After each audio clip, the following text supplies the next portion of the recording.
Buen día, estudiantes de literatura. En esta ocasión veremos géneros literarios. Ya previamente hemos hablado de qué es la literatura, la relación del arte y la literatura, las marcas de literariedad y las figuras retóricas. Hoy hablaremos de los géneros literarios. Los géneros literarios van a responder a una categorización, así como géneros fílmicos o géneros musicales.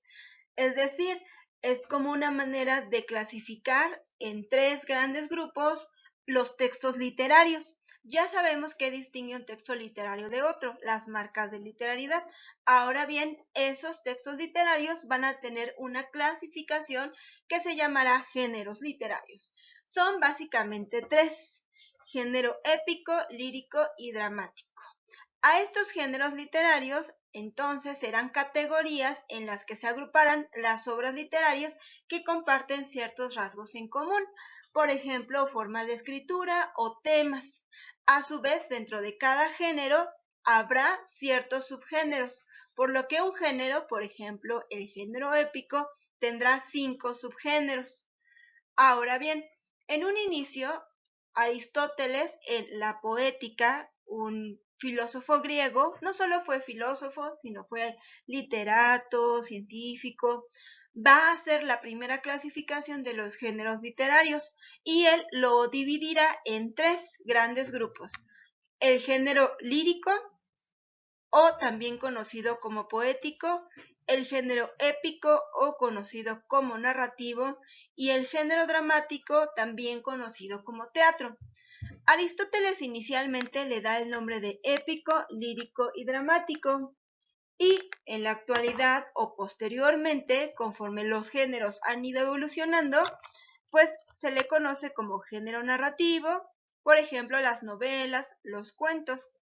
Género poético son los poemas, por ejemplo, sonetos, himnos, madrigales. Y el género dramático, que corresponde la tragedia, la comedia, a lo que conocemos como teatro. Vamos a comenzar a revisar en esta sesión el género lírico y el género dramático. Justamente ahora no nos vamos a centrar en el género épico porque es el género más importante para esta clase de literatura 1. Ya en literatura 2 nos centraremos en género lírico y dramático. Así que en esta clase, que es introductoria, hablaremos del género poético y del género dramático. Aquí está la imagen justamente del libro que le va a dar esta categorización a la literatura, el cual se llama La Poética. En este libro Aristóteles, según su tiempo y su espacio, va a clasificar los textos literarios que a él le toca vivir. Por ejemplo, la Ilíada y la Odisea, que son de Homero, o los textos poéticos o líricos de la misma época, la tragedia griega, la comedia griega. Por eso en la actualidad tienen un nombre un poco diferente y ciertas características diferentes. Y esto es porque, como ya lo hemos mencionado, la literatura es creada por los seres humanos y nosotros vamos cambiando. No somos los mismos que hace un año o hace dos. Imagínense en la historia literaria de la humanidad. Claro está que la manera en la que escribían los griegos y su manera de percibir el mundo no es la misma que en la actualidad, ¿no? Muchos siglos después. Por eso Aristóteles hace esta clasificación y con el tiempo va a ir evolucionando y o cambiando. Ahora bien, hablaremos del primer género, conocido como género lírico, o recordemos que también le llamamos género poético. El género poético va a tener su nacimiento o su origen en los rituales en honor a este dios, que es el dios Apolo. Apolo es un dios muy popular para los griegos porque es el dios del arte, es el dios de la música, de la armonía y de los jóvenes y la belleza. Por lo que el género lírico va a tener una relación con estos conceptos: belleza, armonía, música y una connotación artística. Apolo va a aportar, como lo podemos observar en la imagen, un instrumento musical, el cual se le llama lira. La lira es un instrumento de cuerda que utilizaban los griegos. Ahora por eso se le conoce como género lírico. ¿Cuál es la intención del género lírico? Uno va a buscar la belleza estética, es decir, no tendrá una intención de mostrarnos el mundo o una intención pragmática, sino más bien va a buscar la belleza estética a partir de, y lo hemos ya mencionado, un lenguaje connotativo o también llamado lenguaje figurado. El género lírico es una obra que generalmente está escrita en verso. Sin embargo, en la actualidad ya podemos encontrar poemas o género lírico en prosa. Sin embargo, inicialmente estaba escrita en verso, ya que el verso está sujeto a ciertas reglas, reglas de métrica, reglas de rima, de ritmo y estrofa.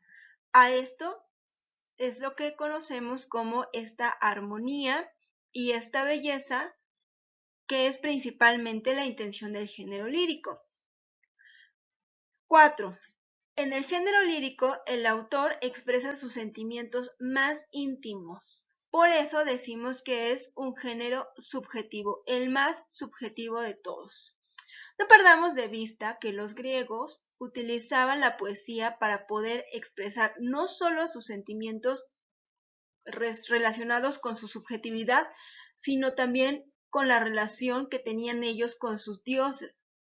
Por eso inicialmente el género lírico, así como el género dramático, van a tener su origen en rituales religiosos.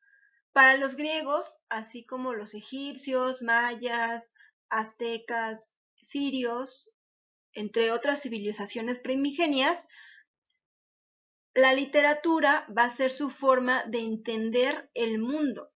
Como ellos no tienen pensamiento científico, la literatura y su relación con los dioses y la mitología va a ser la respuesta de muchas de las preguntas que posteriormente el pensamiento científico va a responder.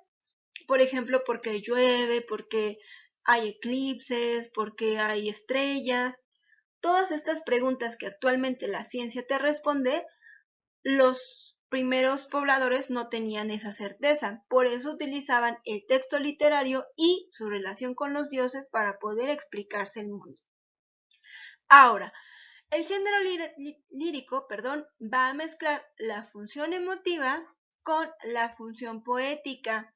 Recordemos que la función emotiva hemos dicho que es la expresión de sentimientos o emociones, mientras que la función poética es la que utiliza un lenguaje que dijimos que es un lenguaje figurado para poder construirse.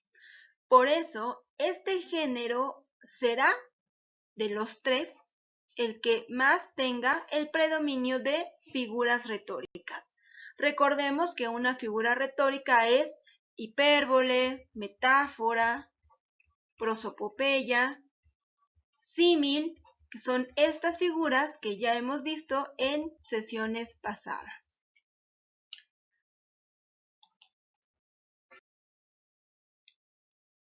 Ahora es importante mencionar que el género lírico tiene más elementos de análisis que el género dramático y el género narrativo. A estos elementos les llamamos elementos de análisis formal y análisis de fondo, externos e internos.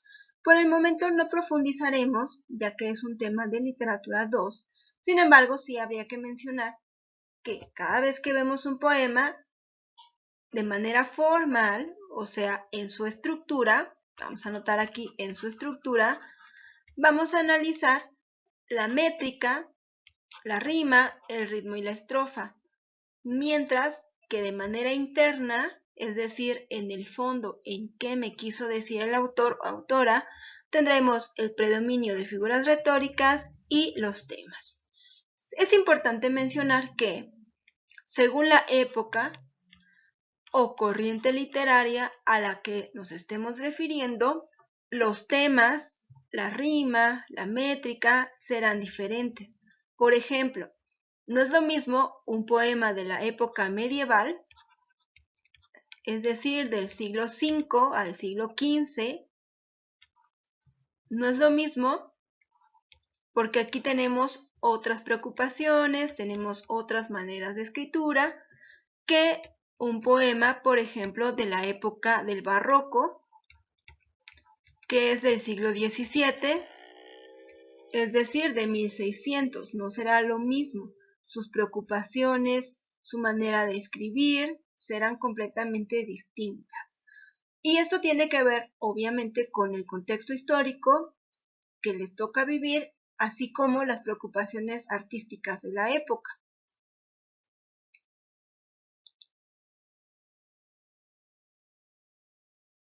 Ahora bien, a pesar de que hay diferencias según la época, todos los poemas tendrán semejanzas, por ejemplo, que tradicionalmente están constituidas por versos.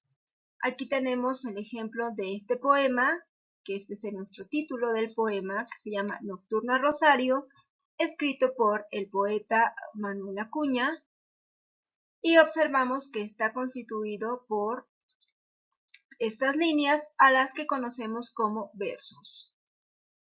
A su vez, un conjunto de versos será llamada una estrofa. Aquí tenemos una estrofa que dijimos que es un conjunto de versos. En este caso, este poema solo tiene una estrofa. Y cada verso tendrá una medida o métrica. En este caso, observamos que la métrica de este poema, que se refiere al conteo de sílabas poéticas, pues está constituido por 1, 2, 3, 4, 5, 6, 7. Entonces, estos son versos de 7 sílabas. Los versos de 7 sílabas tienen un nombre, se llaman heptasílabos. Existen versos de 11 sílabas, de 10, de 9, de 14, y cada uno de estos corresponde a una época diferente. No profundizaremos porque esto se verá en literatura 2. Lo que sí observaremos, además, es que todos los poemas pues van a tener esta combinación de la función poética, que ya dijimos que se refiere al uso retórico del lenguaje, a lo que hemos visto como figuras retóricas, y a su vez va a tener la función emotiva, que hemos dicho que son las emociones, sentimientos, percepciones subjetivas del autor. Por ejemplo, en este poema dice: pues bien, yo necesito decirte que te adoro, decirte que te quiero con todo el corazón, que es mucho lo que sufro, que es mucho lo que lloro, que ya no puedo tanto y al grito que te imploro y te hablo en nombre de mi última ilusión. Creo que se puede notar que la emoción o sentimiento que está expresando el autor es esta emoción como de desesperación, ¿no? Esto de necesito decirte que te adoro, que te quiero, que sufro, que lloro, que te imploro.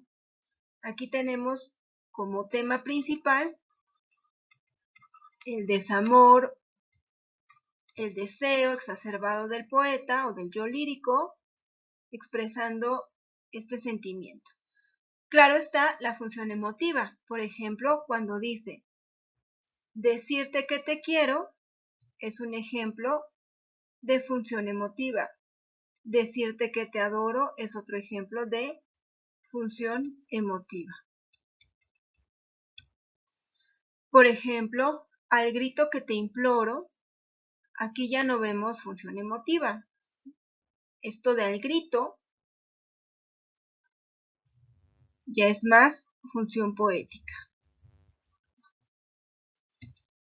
Entonces, si observamos, en el poema pues predomina la función emotiva expresando estos deseos de amor, de que lo amen al yo lírico, y a su vez el uso de figuras retóricas, sobre todo la hipérbole, que ustedes recordarán que la hipérbole es esta figura retórica que tiende a exagerar. Por ejemplo, cuando dice, es mucho lo que sufro, es mucho lo que lloro, al grito que te imploro, tenemos esta exageración de las emociones. Por último, sobre el género lírico, este va a tener varios subgéneros. Recordemos que un subgénero pues va a estar subordinado al género principal. Los subgéneros líricos provienen, obviamente, del género lírico. Se derivan, digamos que son derivados de ahí, del género lírico.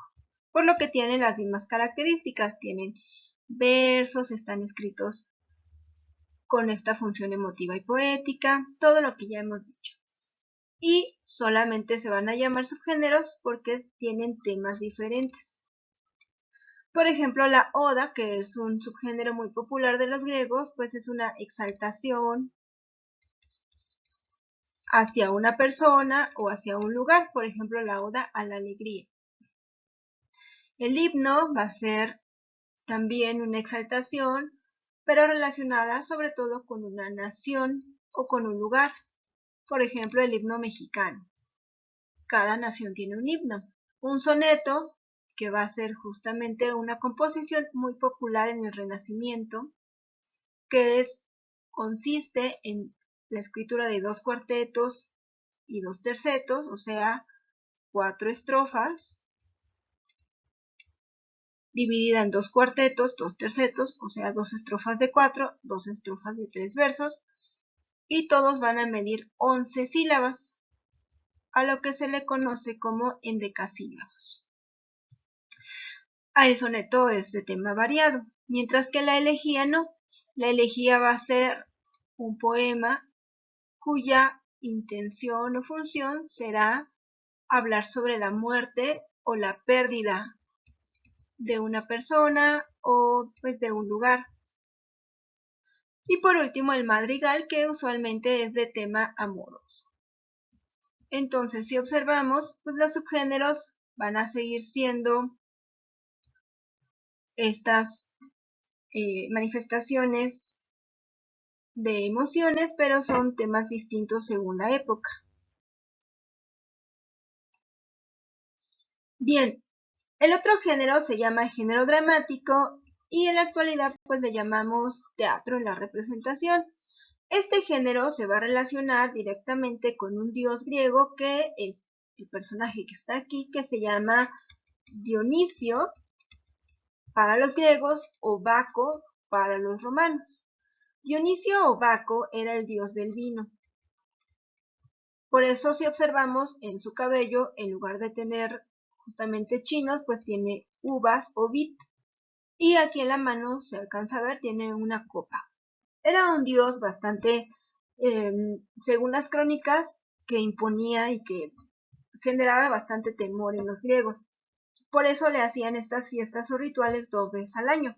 Estas fiestas dionisíacas eran rituales religiosos. Obviamente religiosos porque estaban en honor a este dios. Y eran religiosos porque pues, se buscaba que el dios estuviera satisfecho y contento.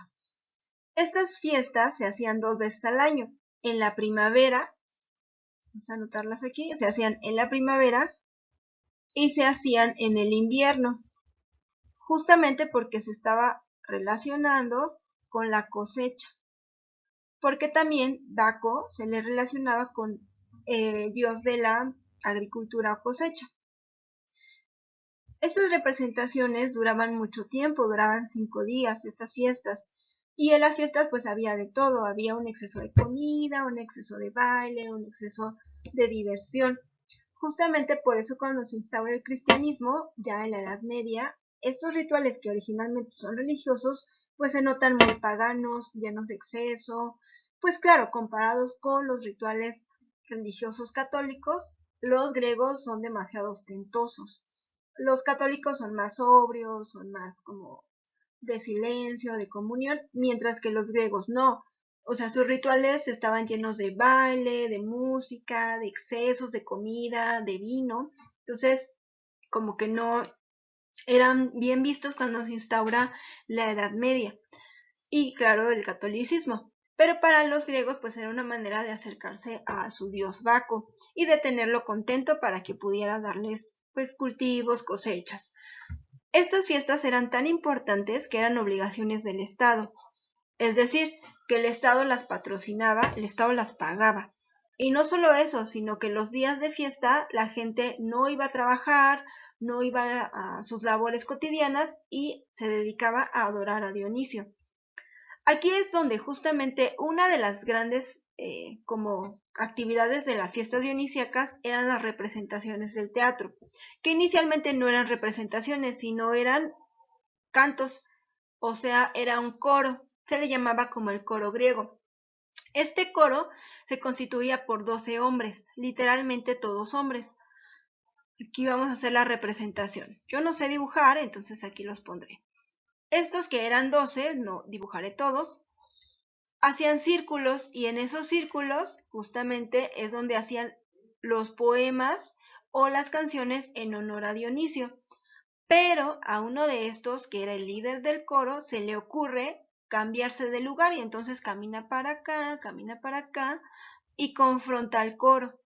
Entonces, en esta confrontación del coro pasa de ser una canción monódica a ser un diálogo.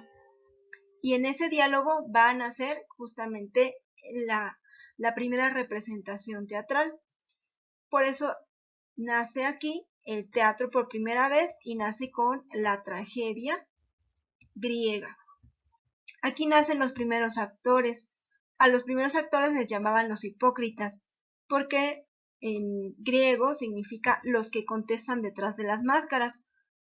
Obviamente el teatro en la época era muy rudimentario, por eso su única manera como eh, de utilería o su manera de utilizar el vestuario, pues eran máscaras y túnicas o togas de color morado.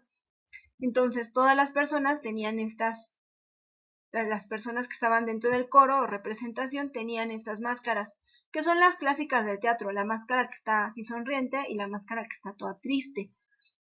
Y por eso le llamaban a los primeros actores los hipócritas, porque significa los que contestan debajo de las máscaras. Aquí van a hacer por primera vez la actuación y posteriormente ya en el Renacimiento se va a profesionalizar más adelante. Ahora, ¿qué caracteriza el género dramático? El género dramático va a nacer también en un ritual religioso. No perdamos eso de vista. Los griegos tienen una relación muy cercana con su religión, que es la religión politeísta de todos estos dioses del Olimpo. El teatro se va a caracterizar porque está escrito para ser representado frente a un público.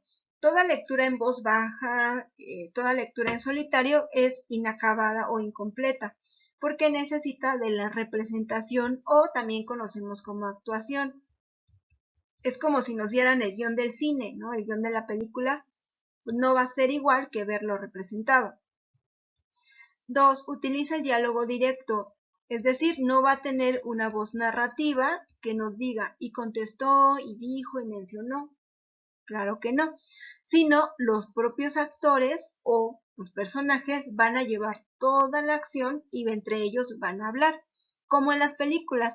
Yo creo que el texto dramático es el que más ha alimentado al cine, porque justamente sus características las ha utilizado.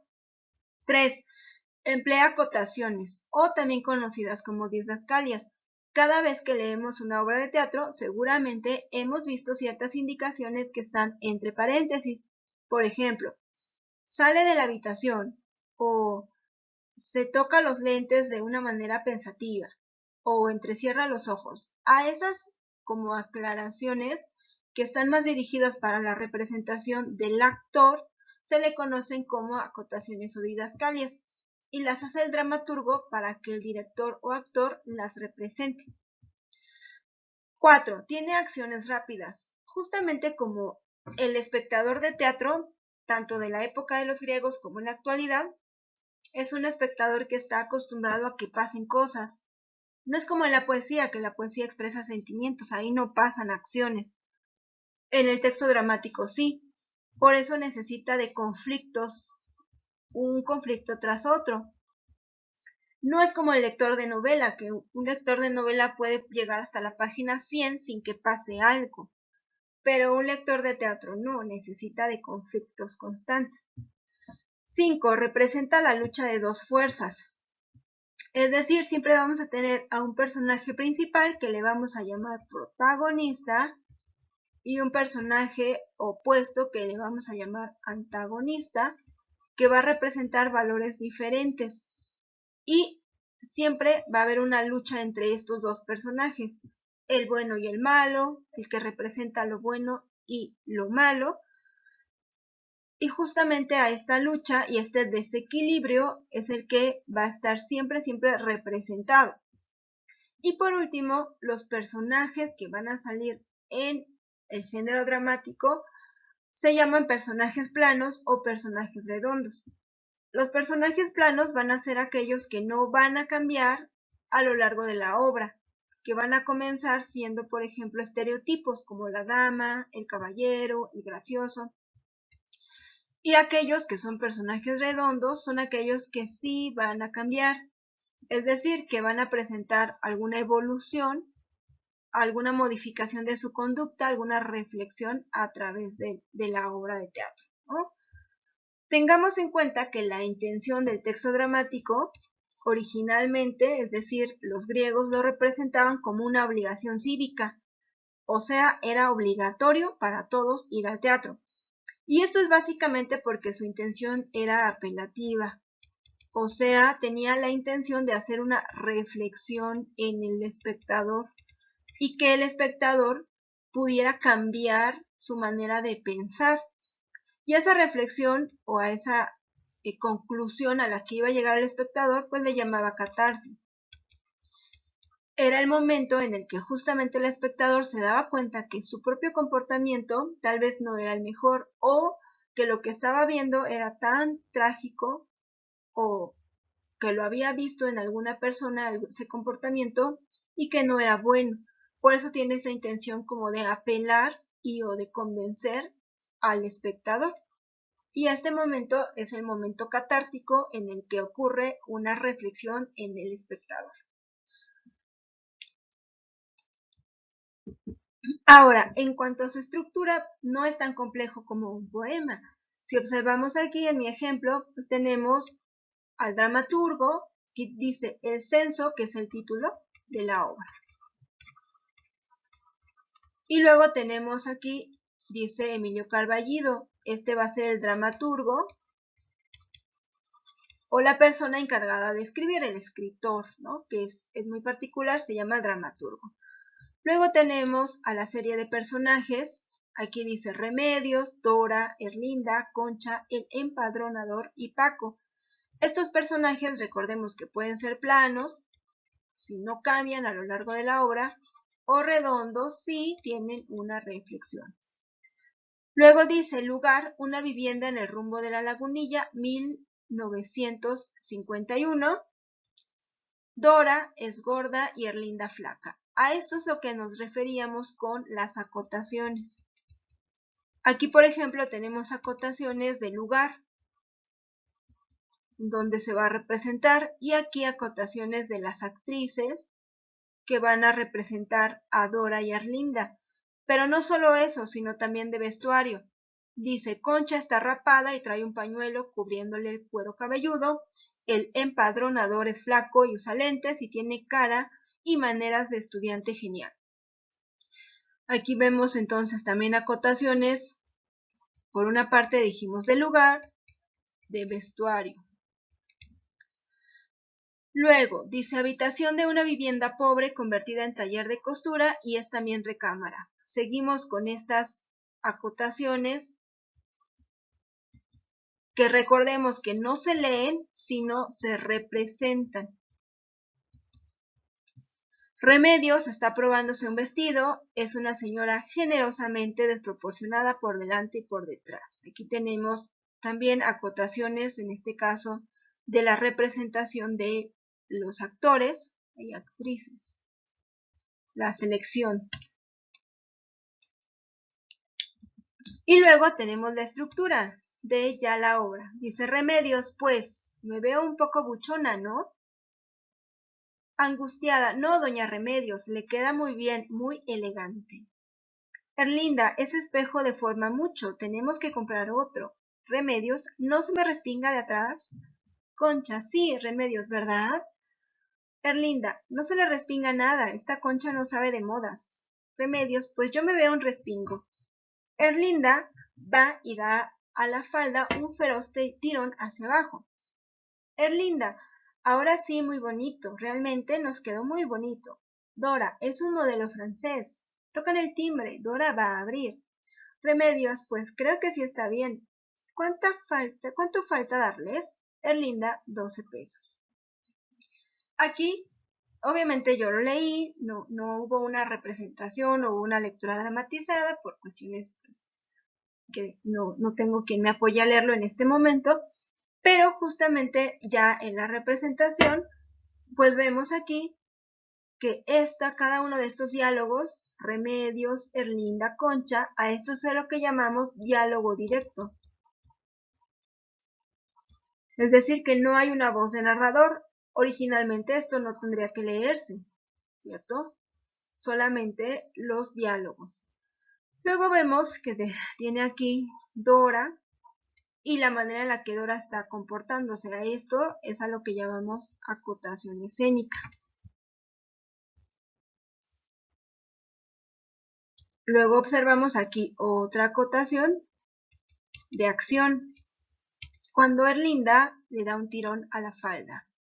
Aquí tenemos otra acotación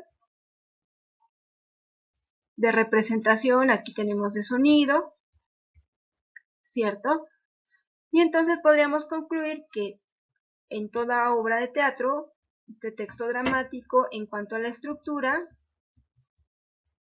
pues ya dijimos que está escrito en un diálogo directo, que no tiene narrador, que va a utilizar acotaciones y que cada una de estas intervenciones pues será de los personajes. Hay otras características del teatro que no profundizaremos justo ahora. Recordemos que lo más importante de este curso de Literatura 1 es la narrativa y que apenas llegaremos a eso en la siguiente sesión. Y por último, los subgéneros del teatro. Recordemos que un subgénero dijimos que es un derivado, en este caso son derivados del teatro. Van a ser básicamente estos tres. La tragedia, que van a ser en Grecia, que viene de la palabra tragos y de la palabra odas, que significa cuernos y cantos. Y se llamaba originalmente así porque los primeros hipócritas, que dijimos que eran los actores, iban a usar o portar ciertas máscaras que tenían estos cuernitos, que hace rato mencionamos, justamente relacionado con las cabras, porque a Dionisio se le representaba con cabras. Entonces, se llamaban así porque cantaban, ¿no? Entonces, estas odas eran cantos y utilizaban las máscaras. Entonces, la tragedia van a ser en Grecia y es un subgénero dramático que se relaciona con la muerte literal, o una muerte simbólica, alguna pérdida. Y los griegos utilizaban la tragedia bastante para llegar a una reflexión en el público.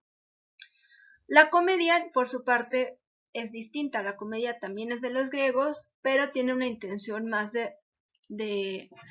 puede ser de reflexión, sí, de un comportamiento humano, pero por otra parte también puede ser solo una burla o una sátira. Las comedias son más fáciles de entender y tienen finales felices, desenlaces rápidos, mientras la tragedia no. En la tragedia, como su nombre lo dice, siempre hay un final funesto. Alguien muere, literalmente, o aprende algo que le cambia la vida. Y por último, la tragicomedia es relativamente más nueva. La tragicomedia, como su nombre lo dice, es una mezcla de la tragedia y de la comedia, por lo que tiene personajes planos y redondos, tiene finales funestos, o sea, trágicos o felices, dependiendo de la época, ¿no? Los más conocidos es la tragedia y la comedia porque nace en Grecia, y la tragicomedia es más del Renacimiento con Shakespeare. Y bueno, por aquí vamos a cortar el video, hemos terminado el tema. Entonces, recapitulando, hoy solamente vimos que existen 3 géneros literarios. Cada género corresponde a una manera de escribir. Existen tradicionalmente, según Aristóteles, 3: género lírico o poético, género dramático o teatro y género narrativo o épico. Sin embargo, en este video solo trabajamos 2, que fue el género lírico y el género dramático. En ninguno profundizamos al 100, dado que son temas de literatura 2. Sin embargo, vimos sus características muy generales, su manera de escribir y su intención comunicativa. Mientras el género lírico tiene la intención de mostrar un sentimiento a partir de un lenguaje estético connotativo, el género dramático tiene más la intención de generar una reflexión en el espectador. También concluimos que ambos géneros nacen en la antigua Grecia y están directamente relacionados con rituales religiosos para los dioses griegos.